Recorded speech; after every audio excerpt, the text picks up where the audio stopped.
మాకు పిలిచి వైఎస్ఆర్ కాంగ్రెస్ పార్టీ వాళ్ళు కొట్టే అధికారం ఉందని చెప్పండి. ఎంక్వైరీ అవుతుందండి మాకు. ఇప్పుడు ఇది ఒకటోసారి కాదు. మీ ఎస్ఐ కవర్లు ఇస్తున్న వాళ్ళకి ఒక మాట, కవర్లు ఇన్న వాళ్ళకి ఒక మాట.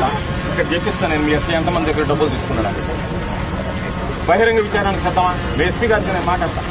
చేయించండి, బహిరంగ విచారణ చేయించండి. నువ్వు డబ్బులు ఇచ్చే వాళ్ళని లేకపోతే డబ్బులు తీసుకొని పిలిచేది కొట్టేది ఏమనుకుంటున్నాడు? పొద్దున ఫోన్ చేసి మీరు కనుక వస్తే నాన్ బెయిలబుల్ కేసులు పెడతారు. దమ్ముంటే పెట్టమని మీ ఎస్ఐ నాన్ బెయిలబుల్ కేసు మనం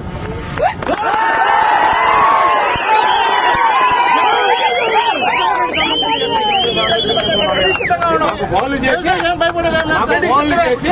నాన్ బెయిల్ అంత మనకాడ మీ ఎస్ఐఏ ల్యాండ్ ఆర్డర్ అనుకుంటే ఆయన మామూలుగా కాగిత గుడ్డలు వేసుకుని ప్రజలకు రక్షణ కల్పించడానికి కానీ ఇష్ట ప్రకారం కొట్టడానికి కాదు మిమ్మల్ని పెట్టింది. మీరు ఇష్ట ప్రకారం కొడతారు. మీకు ఎవరు కంప్లైంట్ ఇచ్చారండి? వాళ్ళకి కంప్లైంట్ చూపించారు.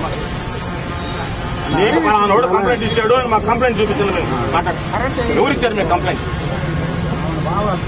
మీరు ఎట్ట పిలిచి కొడతారు? మీ కంప్లైంట్ చూపించండి. సరే పలానోడు మాకు కంప్లైంట్ ఇచ్చాడు, ఈ కంప్లైంట్ చూపించాను.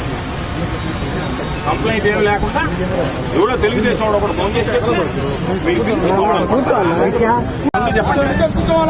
మేము ప్రమాణ పూర్తిగా నేను పట్టలేదు అని మీ ఎస్ఐ పురాణ మీద ప్రమాణం చేస్తున్నాను.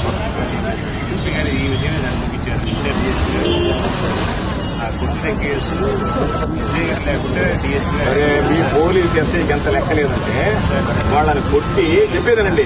కొట్టి మీ ఎస్ఐకి ఎంత లెక్కలేదంటే కొట్టి పొద్దున రమేష్ రమేష్ ఫోన్ చేసి మీ సార్ గవర్నర్ రెడ్డి గారు వస్తానన్నాడంట.